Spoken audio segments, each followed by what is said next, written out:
can nyina som ye kasebo information center sa wodo ato apete aba for kwanso sikkafmonline.com. Facebook ne so Sikka FM 895 live. YouTube ye Sikka FM 895 official. TikTok ara as Sikka FM.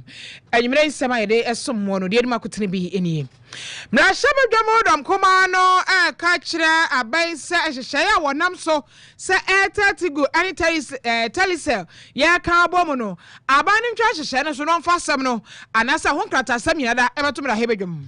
Ora Kennedy akompre ko eja Paul pese okura Frank Adema MPP amnyoko no say delegate say ebredru se MPP amnyoko no enyo kandifuo bia yakoto aba na isi ema bontin beka so wawe a wonu akasa kogina babi wo so ne ho a enkasa wasarenda na yakompo bere wo nsem so a ankurankura abie ayasabia echesa sabani se free dialysis na say subsidy no a wode ema woni a ekwada dialysis ne so wode bi bra wo ma omani je ho eye. Electricity Company of Ghana ECG say na say kane anu etimi nyina so dum so no pese saba no galamse nintia na crow from haya awie wantwi bisi wa hari iraze came before at the lotto kiosk aba betuma mi bi oton wache akwa bi o fie harum ne customer eno no ama chese emanfo ye wo harum chese da bi wache wura na atena wache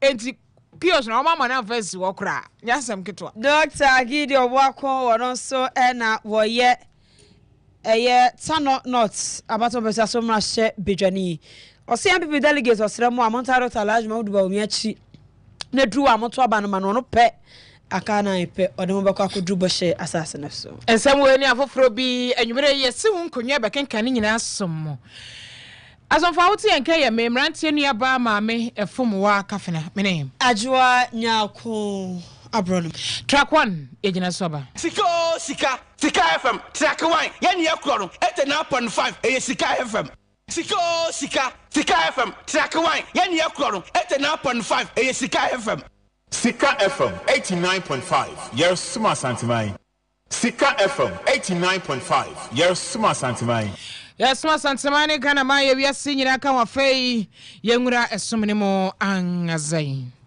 na shabadwamo dom kuma no na ehwese animani mo ya aban no emfa etetigo eni telisen kabomu a eba so no ehonkrata samina da emra hebedwam esanso murin se kululu bi ewom eniema bi enkoso ye ewo saadiri no emu dom kuma no echese sesia na montuo no abane tutu se de beya saate kosu yi wobeka wo mo abom anamontuo no kura no aban no entwensen okomra hebedwam a abedwaku a wo mo ekankita hodie ho nsam ranking member no wo so aye honorable Matthew Nyindam wano na gina ne nuanom dom kuma nanim a wode nsam yi atudwa o kire se etetigo ya yede ebeka talise hui sabi o mpradua sa emfa empuntudwuma bia mpuntuo bia mfa mra oman no afenso kra no abano emfa meto mra hebedwam timra hebedwafo no kra mpo no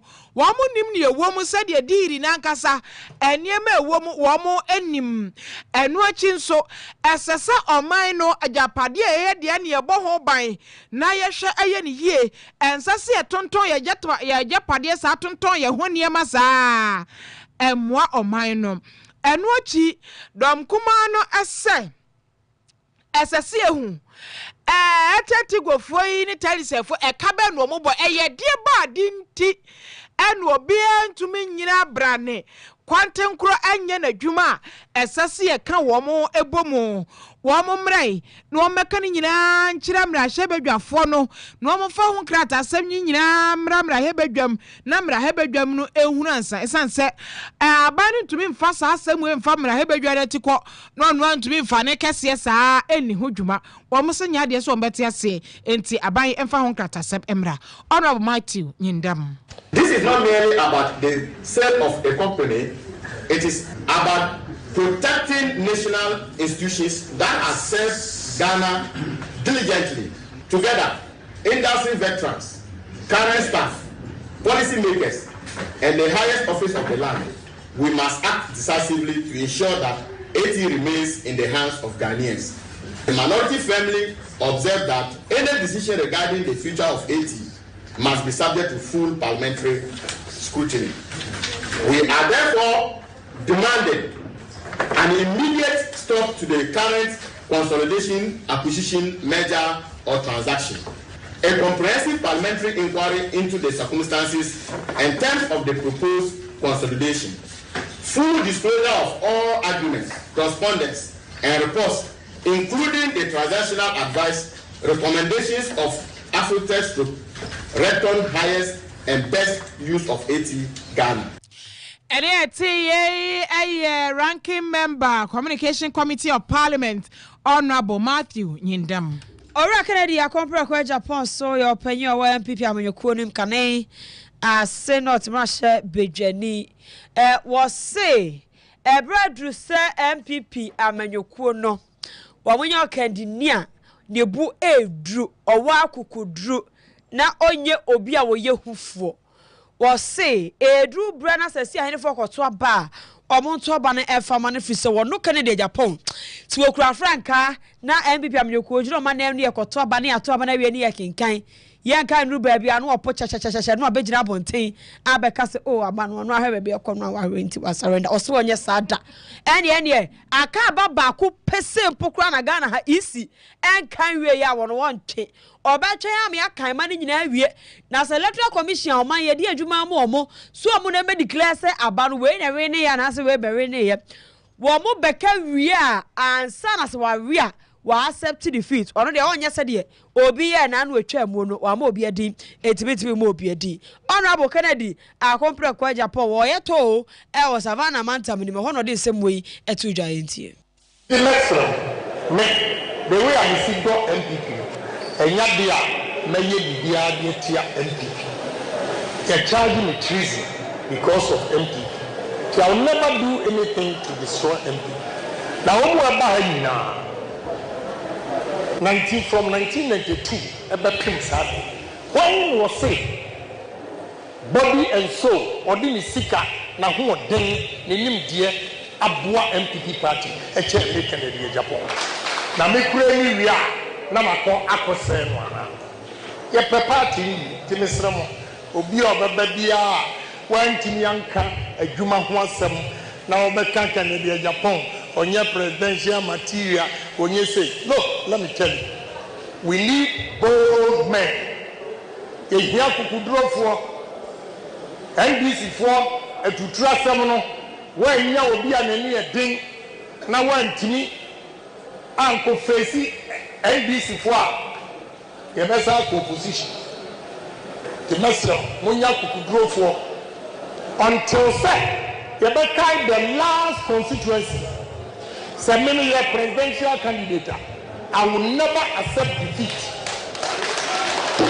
I will never accept defeat until the electoral commissioner comes out to declare. I will not. Because I will never accept defeat. Ekuna yekono, ehia bema, awo mubeta yeki. And yes, I would your boy, Namudimirika, no more Ghana, no more for Sister. No. And yes, I'm your election in Africa. To vote for a bold man. Honorable Kennedy, I compare kwa Japan, na Honorable Obisi me can't just and a saban so that we are no worry. We are there, crowd worry. Home we are any. Bama so they walk over Johnny. We live to fight another day. Enti yakoba asa na odi aya asemu awoke oso ndo akuku ni kuku edru MPP for ya tutra 40 NDC for ya tutra 4 enuti MPP hi obi a na ne edei a ono so bu odu a obetimi no omode asie ni nya no nko osi afiri kwa nya akọ mepre so ba besi nde nipa yanka so ne kran ni nipadua ni sika akọ aboa party na enu so wa ebiti edru ho a delegates moto aba no efama Honorable Kennedy ohini Japan yanto akasebone swai na menko enzamfufro emu na enzamfufro a mekọ mu ni nyina da ayempomde ho nsemmwa enche bia ena mpomde nso afọ Honorable Kwabena Minta Akando Kwame Brapeni body beto dwase aban no hye baako ene se 1 year anya kidney ho hawo yes eso omoda dialysis so no aban no ebetua kare bi e de ama wo mo e ka bi ombebo bia no emu ha mo nchemu aduonum 50% de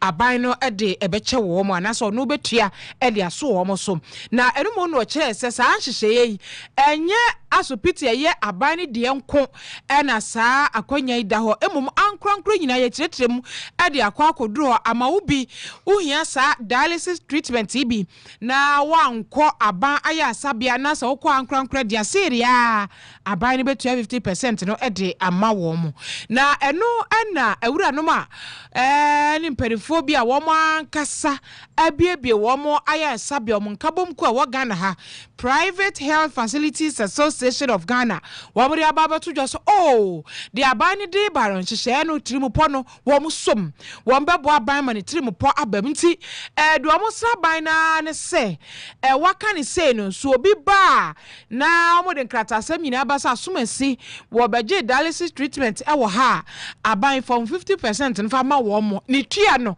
enya wa no te se de etie no eba sa de a ebe mo ne aban kita hundie ni bibia ye kama pa nemom sabane so de bi beba ho de a omudo omusom obi obeba ho bia wo mo behwe ne tua no eno mo pese eye wa no e de ema omo ankwankwa ya sabia nka bom koyi na twetwefa woda wonom ano eyowura Frank Toblo Richard Etienne.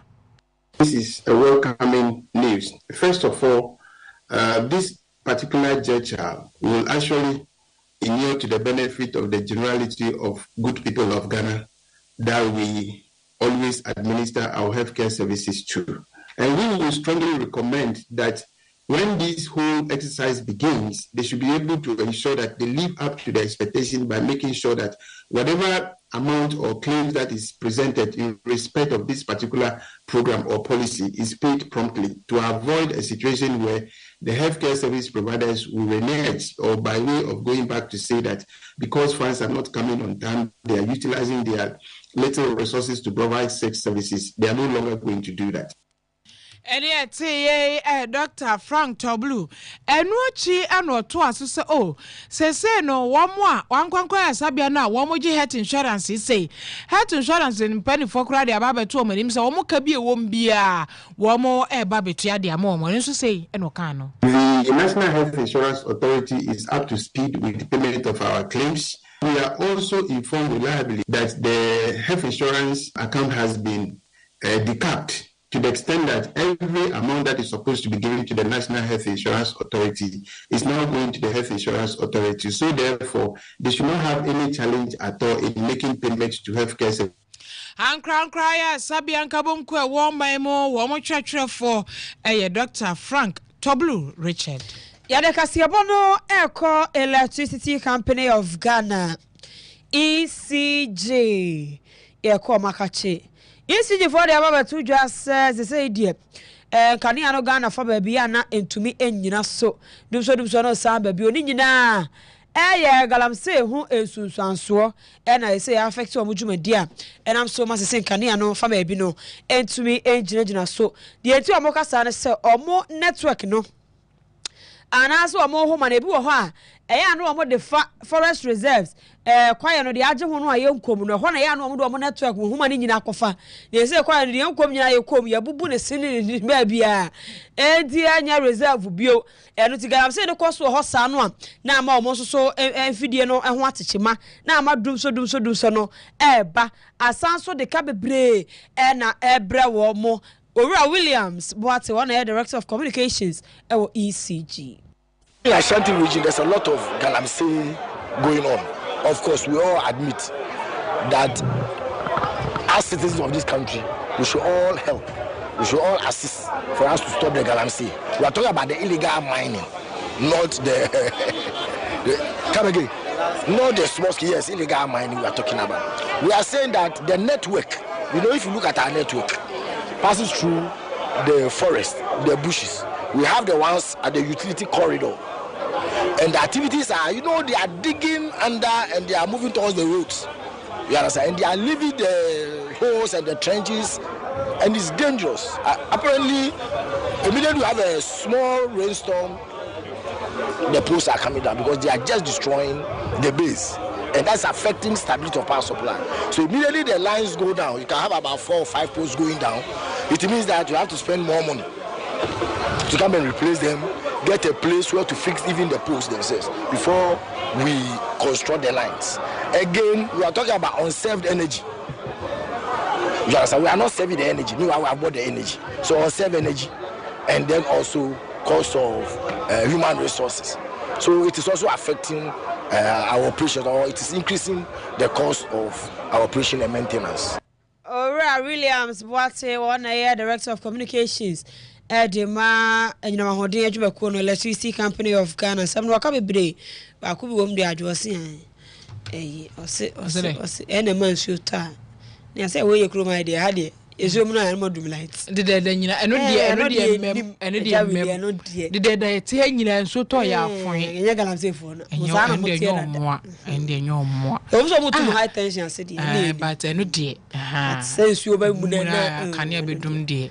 Muna, fine, but I had, you know, gun and corn, so Muna, lights call. Na light crack also can DSTV also so DSTV so so DSTV I dey light na mu crack o ti say dem kwa okay me dey be jai crack teko so nya adwuma kura mu dey ya bro madam we come to adwuma me be what dey enum kane we do ko ma notice enum kane 3 minutes crowd una ma bi a shire na be akoka wa bate o ha yetim Yanto akase abode so na ye de ete hanuma bobo ye kase abado ade TV we ewo e kro from heya sro heya wo fro akọ eye Babia Santos Park we yankofo tompa boy wo unnu hokra tipsy oka tipsy abayira oka kro from tipsy hwe ye do betwam kra tipsy ni wa efa Boga station station na chino fa no a hello kwai mu no a eloto kiosk bi hyehyɛ ho amanfo ton omoton phone covers ne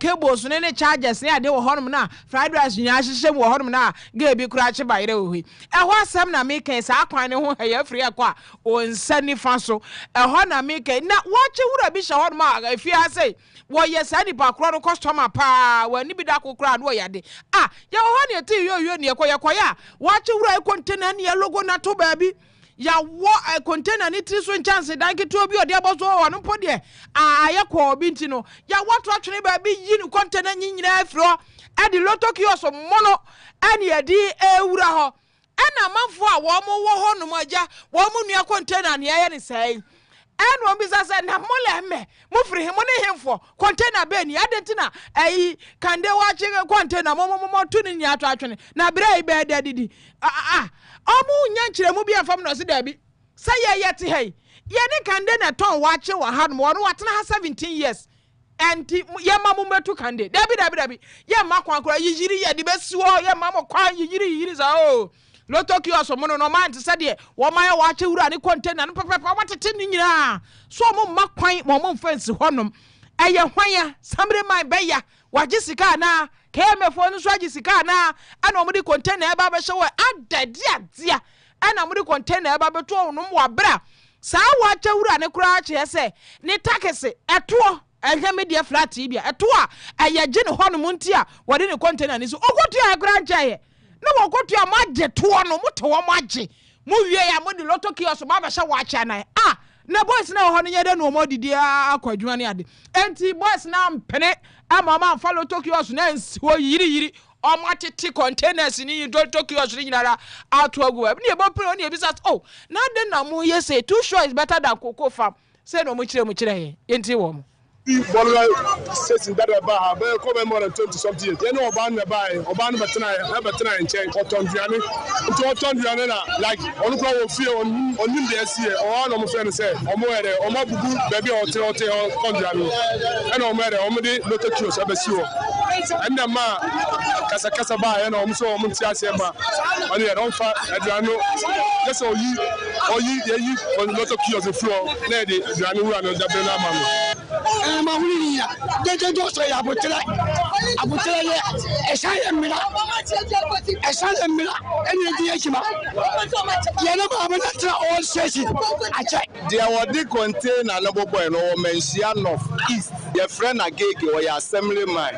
And one more be a boba quachi be Sikka. So on family mention South and family Messia baby, you didn't carry the container and a coin or mampene, also be good here. And no more year free. And I will so buy our better. They are not me and a friend of Kwame. And I do a 20 and no one so near friend of Sila. And to know what if we are no mutuno, I know Banty, they hire the friend of Amen. And I got sort on Pabua and to Omla, no Metzna, and the Dableba won't see permit, send a bay, Bassi, a Cassie, Tuna, I will not busy. I know what's now 17 years, saying I'm in funny 17 years. I'm in funny crans. Internet and a ton of this thing. Not my watch, I'm not so balloon and see. Station for now be a Bob Abeto. Now, I've heard the Maba say, Maba didn't come out of the structure and somebody see of force. So we're going to see you contain a lot of kiosks. The Betty, I do contain and go up permanently. I had a idea. The toy in Miss Me Popo, and I'm a boy, and me, yes, and I'm a baby friend, say, you will be I say, and I may buy me 2 came a my phone, and one of them say, maybe someone will say, I don't know me container because you are for 17 good years, and I told you, me more permits, and I don't know what your permits can so not your mobile container, no one in the G scanner, no much permits in the army. And I besides, I don't know, I wouldn't send me a permit to her, and I'll be such an old container for a best one. It's me, you know, I say, some believe the and I may come back to a office. Me go complain, and I'm saying, Chairman, what the me go office or a chairman be a container out of my deal. But I meet me to the office into numbers and a station for the one. Eh, when you were no abusian say, when you were no abusian. I some more. What is no workers or permit or I could trace go my permit? Nana. Nigeria for no more. Once in a few Nigeria, you behind our hot pay. Yeah, you're too near Nigeria. If you're not Nigeria in your buyer, you're a generous child. A jody for being in when bit. I miss a cow. Say, I see a bonnet, I Ghana for. Came before the baroness and Comunia, but today. Oh, it's not coming order from above the baroness and now, but above Kroya, Mammy Cotia, permit or honor. What I say, oh, I sorry for. And a man for Ubunade. I feel no what the permits in Amano. Eh, Munya wants to know hour to horse 17 years in my minister and a Jana to us. Wow, Abus say, or searching Uncle Bayaniane. Eh, dear Hammond say. So by a Johnny watching or ban one how much is still no ya no. We are still no Nanka. Actually, I'm not dear. What's a major one? Nanka, what we into watching how much? On Ben watching. And no crown is a crown, no beans in every for my course of financial loss to a crow from a near boys in income. See if you have because of a sad background crowd, the material need be crying. So what I say. Asam na rahu but guys na idea o ma container ndo mo de hye ho but o mo yi na o mo tete no container no mo ho ba na squad ne no so ye ndi na say ata na that's why am contem mo so no ma bu ni concept mo ma free ho ayasem 17 years nampo me no na okọ ho na dey tina o ma kan chere say and the paper so na ye ba betu etino wo de no watch it ma pone so na ho no ni ho Nigeria for and then no be duru ho no mu sa say ha na no ne kwane ho no o say no ne ho no nko na Nigeria for nya kan Nigeria for bi anka ho no kwane container na ye ya de loto kiosk na hye hwe hwe ke before onyina mo hey asemo ma yesa ko MPP amanyoko ni bi owe Dr. Gideon Boako no on ye Tano North MP ono so catch people amanyoko na chita 43 delegates say Dr. Alhaji Mahmoud Bawumia ono Onwa and omonto abano emfa emmanuel so almost trinity nyame ajoba no konkron enu ti edu omonto abano emfa ma Dr. Alhaji Mamudu Bawumia was say bibia me kwoni manyina ni je Dr. Bawumia ho de aka akra na delegates na kasa be piano na ba esoro amanadi enkonim na tumi aboa ama okura franka na ma MPP amenyoko no sanse mo atudwa abra no ne MPP delegates omo sene east edin komo wo Dr. Alhaji Mamudu Bawumia ne to no efre no our journey together to no yenti Vice President Bawumia osoma yete ha de asom party sa no no so aso ni anu ma aka nyina so obi ayede asom na so ye MPP for yehu bibi papa wonim na ade papa yehu wonim no eno ana de so kita ne sesi a ayesese ye hwe na ye boa ma ne ade a ya wom ene se ni pa na nka ye nsusu da se ebedru ba bi ama NPP ni bi kura kasa etia no no ena baba 20 and MPP ni bi sorry na o kasetia Bawumia na enye Bawumia kro ya na ye wo opposition na ye hu ne so ye nyanko enye wono a MPP bra na ye wo opposition no na ye hu Bawumia se oye nyanko pon se Ghana ha wan sorry akasa na ye hu se ye wo bi kra ya mana ye den aka na asema maye oyire no ho ye adwumade de ne ti ato ho ma adasa ame kodru baabi no NDC for kra bonidin eka no ho asem eche obi a wa MPP mu na enne aba 20 etimi horo no enso ne de emfa wo mo a omo peso mo bedi wakonwa ni nyina de omo ka ne sa o ya di we call sa chairman tin ye lusu ye sa ya mena na me ye constituency chairman aka ma ye den aka ma we ne obi so police station executive so ye omo na anya adwuma ye tin ye lusu ye police station sa mena mo de me call ya aka ma so ma ye den ma we ne sa na ye papa Bawumia so nipa ni bi asase e kan sem gu no so ebi se Bawumia ye de ne call 2024 nti ene ya anya den ya ho na omo ne ye de omo call ya